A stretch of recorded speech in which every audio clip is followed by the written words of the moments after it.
혹시 왜 내 주식만 안 오를까? 이런 고민 한 번쯤 해보셨죠? 바로 그 지긋지긋한 코리아 디스카운트를 끝낼 수도 있는 아주 중요한 법이 바뀝니다.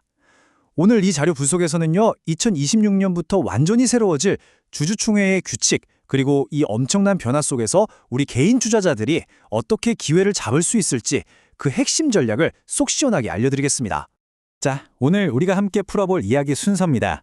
먼저 한국 증시의 오랜 문제죠. 이 코리아 디스카운트의 실체를 좀 보고요. 그리고 그 해법으로 등장한 자사주라는 새로운 게임의 룰을 살펴보겠습니다. 그 다음에 이 새로운 룰이 내 계좌에, 내 자산에 어떤 영향을 주는지, 그래서 2026년 주총에서는 어떤 서류를 봐야 하는지, 그리고 마지막으로 이 모든 걸 기회로 만들 새로운 투자 전략까지 차근차근 짚어보겠습니다. 네, 첫 번째 순서입니다. 코리아 디스카운트. 아마 주식 투자하시는 분들이라면 정말 많이 들어보셨을 텐데요. 왜 우리나라 주식은 이 모양일까 하는 이 답답함, 여기서부터 이야기를 시작해보죠. 바로 이 질문, 이게 코리아 디스카운트의 핵심이죠. 우리 기업들이 돈을 못 버는 것도 아닌데 왜 시장에서는 제대로 된 가치를 인정받지 못하는 걸까요? 여러 가지 이유가 있겠지만 가장 큰 원인 중 하나는요. 회사가 번 돈이 주인인 주주들에게 제대로 돌아오지 않았던 그 오랜 관행 때문입니다. 이 그래프를 보시면 코리아 디스카운트의 현실이 정말 한눈에 들어옵니다. 기업의 순자산 가치를 보여주는 PBI인데요. 예전에는 우리랑 비슷했던 대만이랑 비교해보세요. 시간이 갈수록 격차가 정말 하늘과 땅 차이로 벌어지죠. 이게 우리나라 기업들이 대만보다 돈을 못 벌어서일까요? 아니거든요. 번 돈을 주주들에게 돌려주는데 너무 인색했기 때문이라는 분석이 지배적입니다. 하지만 이제 드디어 이 게임의 판이 바뀌고 있습니다. 바로 상법 개정이라는 아주 강력한 카드가 등장했기 때문인데요. 특히 이번 개정안의 심장, 그 핵심은 바로 자사주에 있습니다. 이번 상법 개정은 3단계로 진행되는 거대한 프로젝트라고 보시면 돼요. 1차, 2차 개정이 이사회를 좀 더 투명하게 만들고 주주들의 목소리를 키우는 일종의 기초공사였다면요. 진짜 게임을 바꾸는 건 바로 이 3차 자사주 의무 소각입니다. 이게 바로 우리 계좌에 직접적으로 돈이 되느냐 마느냐를 결정할 핵심 변화인 거죠. 그러니까 자사주의 역할이 완전히 180도 바뀐 겁니다. 예전에는요, 이 자사주가 경영진의 비상금 통장 같은 거였어요. 경영권 방어할 때나 다른 회사 인수할 때 마음대로 막 꺼냈었죠. 하지만 이제는 법이 바뀌어서 회사가 사들인 자사주는 1년 안에 소각, 즉 불태워서 없애버려야 하는 의무가 생겼습니다. 정말 만약에 다른 데 쓰고 싶으면 반드시 주주들한테 허락을 받아야 합니다.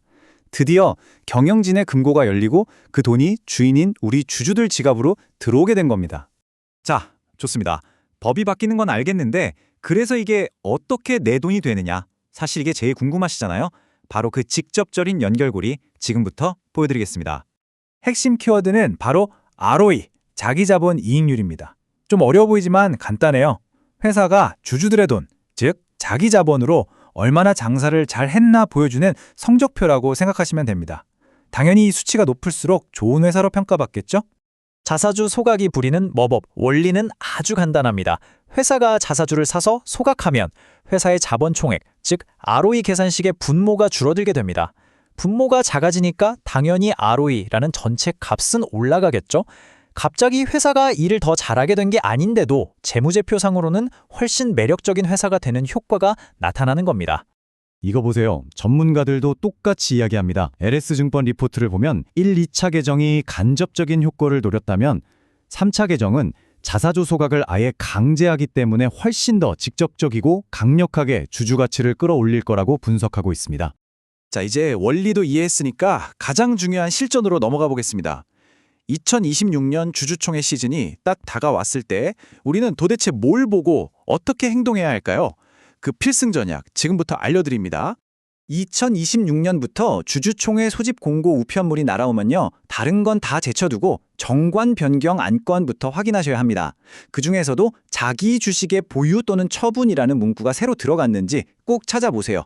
바로 이 조항이 기업들이 자사주 소각 의무를 피해가려고 만드는 비밀 통로가 될 수 있거든요. 바로 이런 식입니다. 전략적 제휴, 인수합병, 재무구조 개선 등 회사의 경영상 목적 달성을 위해 자사주를 보유하거나 처분할 수 있다. 이런 내용인데요. 말 자체는 그럴듯해 보이지만 사실상 소각 의무를 피할 수 있는 만능 열쇠를 만들어두려는 시도일 수 있으니 우리가 아주 꼼꼼히 따져봐야 합니다. 놀랍지 않으세요? 코스피 200기업 중에서 무려 191곳, 사실상 거의 모든 대기업이 이미 이 법에 맞춰서 정관을 바꾸겠다고 나선 상황입니다. 이게 뭘 의미하겠어요? 기업들이 정말 발빠르게 움직이고 있다는 증거입니다. 변화의 파도가 우리가 생각하는 것보다 훨씬 더 빨리 오고 있다는 거죠. 정관 변경만큼, 아니, 어쩌면 그보다 더 중요한 서류가 있습니다. 바로 자기 주식 보유 및 처분 계획이라는 건데요. 여기에 기업의 진짜 속내가 전부 담겨 있다고 보시면 됩니다. 자사주를 우리 주주에게 돌려줄 건지 아니면 다른 꿍꿍이가 있는 건지 그 진짜 의도를 읽을 수 있는 가장 결정적인 증거물이니까 이건 무조건 확인해야 합니다. 실제로 기업들의 의지가 여기서 극명하게 갈립니다. 자사주를 10% 넘게 가진 기업들인데요. SK처럼 우리가 가진 물량의 80% 이상 소각하겠다, 이렇게 화끈하게 발표한 곳이 있는가 하면 17개 기업은 아예 계획조차 내놓지 않고 있어요. 주주를 생각하는 기업과 그렇지 않은 기업, 너무 명확하게 보이지 않으세요? 여러분의 소중한 돈은 과연 어느 쪽에 있어야 할까요? 자, 지금까지의 분석을 모두 종합해서요. 이 새로운 시장 환경에서 우리가 어떻게 성공적인 투자를 할 수 있을지 그 전략의 핵심을 정리해 보겠습니다. 자, 옥석을 가리는 마지막 체크리스트입니다. 첫째, 자사주 비율이 높은 기업. 소각할 실탄이 두둑하다는 뜻이겠죠? 둘째, 명확한 소각 계획을 발표한 기업. 말뿐이 아니라 행동으로 보여주는 곳입니다. 셋째, 행동주의 펀드에 타겟이 된 기업. 외부 압력 때문에라도 더 빨리 움직일 가능성이 높습니다. 넷째, 배당 정책을 바꾸는 기업. 주주를 신경 쓰기 시작했다는 가장 확실한 신호죠.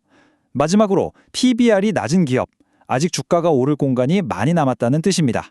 이 5가지 기준 꼭 기억해 두셨다가 활용해 보세요. 결론을 말씀드리자면 이제 한국 자본시장의 게임의 룰이 근본적으로 바뀌었습니다. 과거에는 해도 그만, 안 해도 그만이었던 주주 환원이 이제는 법으로 강제되는 의무가 되었습니다.